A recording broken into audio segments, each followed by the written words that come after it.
From Iceland to Scotland is the longest leg over water, so we're going to be over the ocean for quite a while. Ready to go? Check. Ready. 60 knots, my pull. V1. Check. V2.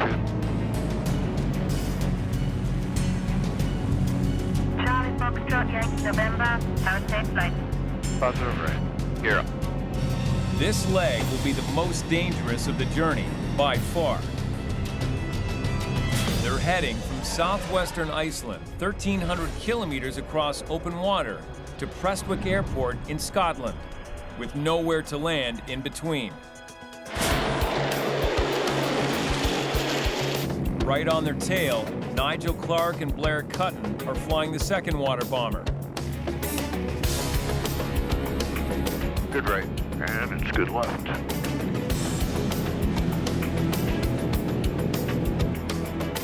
Positive ring, you're up.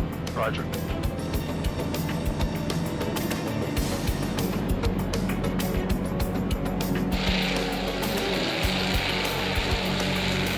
Nigel and Blair are wearing their bulky survival suits. Once they reach the ocean, the suits are all that will keep them alive if they have to ditch into the sub-zero waters. These suits, I hope they don't catch on anything. Yeah. But in the other plane, the crew is flying without suits.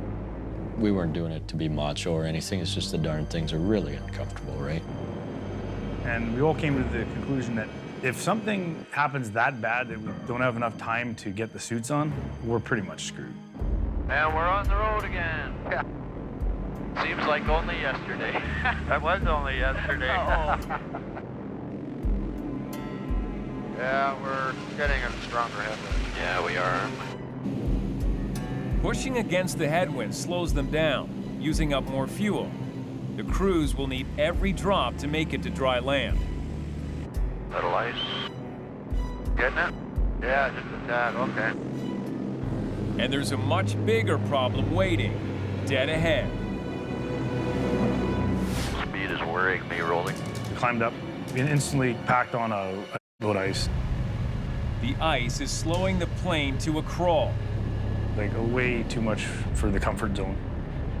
Just shakes in there. You feel it shake? Oh, because of the drag? It is not designed to fly in ice. It's got all kinds of things that collect ice at just a phenomenal catch rate. See your pitot cover, your wing fence, Yeah. your sponson. See, there's an inch of ice on your sponson. Yeah, well, yeah, same on your wipers. Yeah, it's a real in the ice, I'll say that. With the headwind, the fuel supply was already stretched to the limit. Now the ice is slowing the plane down so much that the crew could run out of gas before making land. The problem is as the airplane slows down, it gets less responsive. The ailerons and the elevator and the rudder, they work less. You got to pull a little more power to keep maintaining airspeed.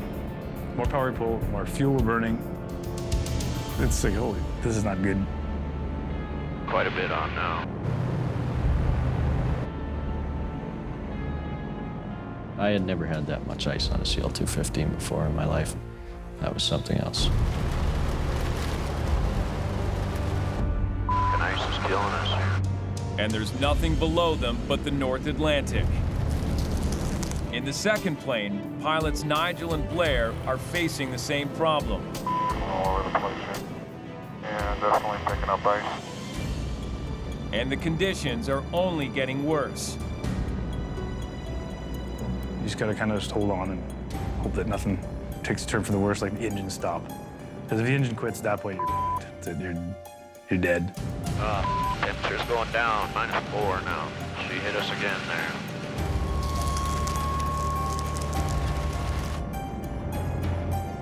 Quite a bit on now. The ice is so bad, the pilots can't even see. Yeah, it's not coming up. Justin has to make a move now. The normal way out of icing is to descend. Last clearance was for 9,000, correct? But that's not an option today. There's more cloud and icing conditions below. -2 degrees at 9,000. It's supposed to be an inversion, so I'm going to climb up and see if it's it. A temperature inversion is a layer of warmer air at a higher altitude. It's going to be hard, eh? Because I think the drops will have a little ice on them, too. Justin's gambling that if he can climb another 2,000 feet, he can escape the clouds and melt off the ice. If the reported inversion isn't there, the climb will waste more of their precious fuel. Charlie Foxtrot Alpha Yankee November, clear flight level 110. So we're on our way to 11,000. If I can't get into clear at 11, I'm just going to come back down to 7, but 9 is not working out. Climb RPM puts. The second 215 follows. 1,000 to go.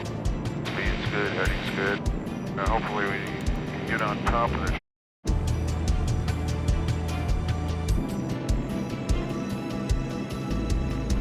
Okay, bearing 142, right turn 122, leveling 11,000. 142.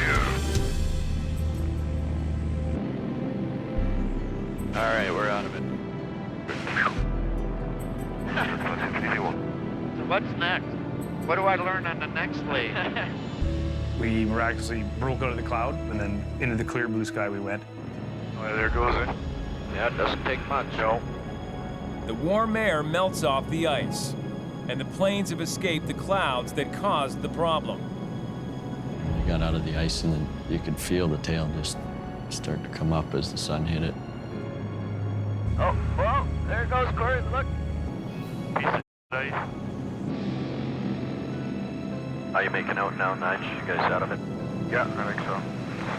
But the crews paid a heavy price to escape the icing. We were feeling quite relieved, but at the same time, we had burned a lot of fuel, and the headwind was still existent. So we were watching our fuel pretty carefully.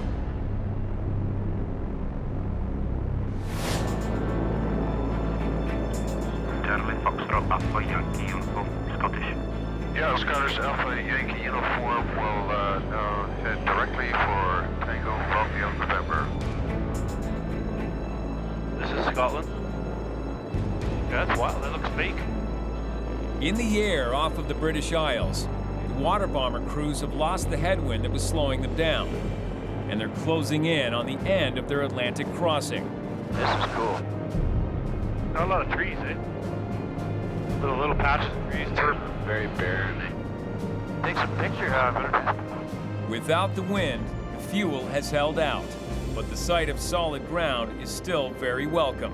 The minute you see land, psychologically, it's almost like, well, we made it. That's it. We're safe. I mean, you're not stuck in the ocean. The Loch Ness Monster. I wonder what. Yeah, where is he hanging over? I wonder which one he's in. Bet you it's this one right below it. He's in a lake, though, isn't he? I see him. Oh yeah, I guess he has to be in the lake. Today's landing marks the end of a journey along a very important historical route. Prestwick is where we're headed? Prestwick. During World War II, Scotland's Prestwick Airport was the end of the North Atlantic ferry route. American planes, like Buffalo's own DC-3s, would follow this same path.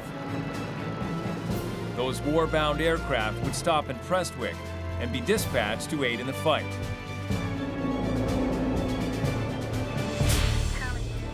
I remember specifically on several different occasions thinking, well, we're not the first ones to do this. You're following in the footsteps of the people that were ferrying the airplanes over there to defeat the Nazis. And what a trip. Buffalo has officially crossed the Atlantic Ocean. 100, 95, 85. A few minutes later, the second crew makes their approach. You're clear to land runway 31.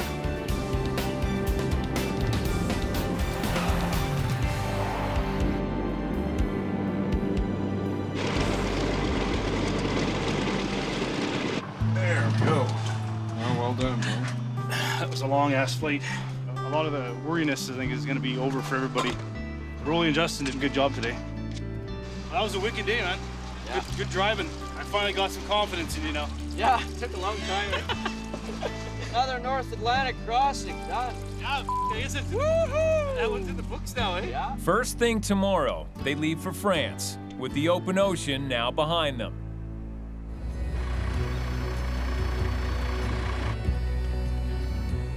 Good trip. Alrighty. See you. See you in a I like while. the handshake. That's good. The two. That's it. It's my last look at Scotland. We're out of here. Yeah, actually, this is a really nice country. I like it.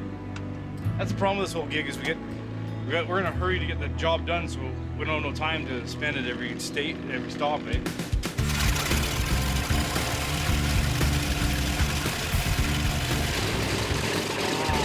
How that smell?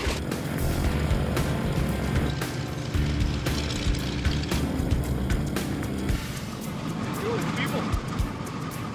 I've never seen that many people as we taxied out. And I don't think we did anything wrong last night either. That's awesome. Charlie Yankee November is ready for takeoff, runway 31. Charlie Yankee November, runway 31, clear takeoff, 67 degrees knots. There's 60.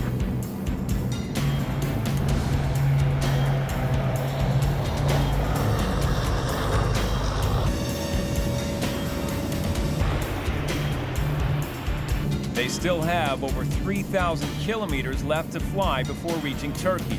Course is centered, left turn, we're going to 200. And it's far from clear sailing ahead.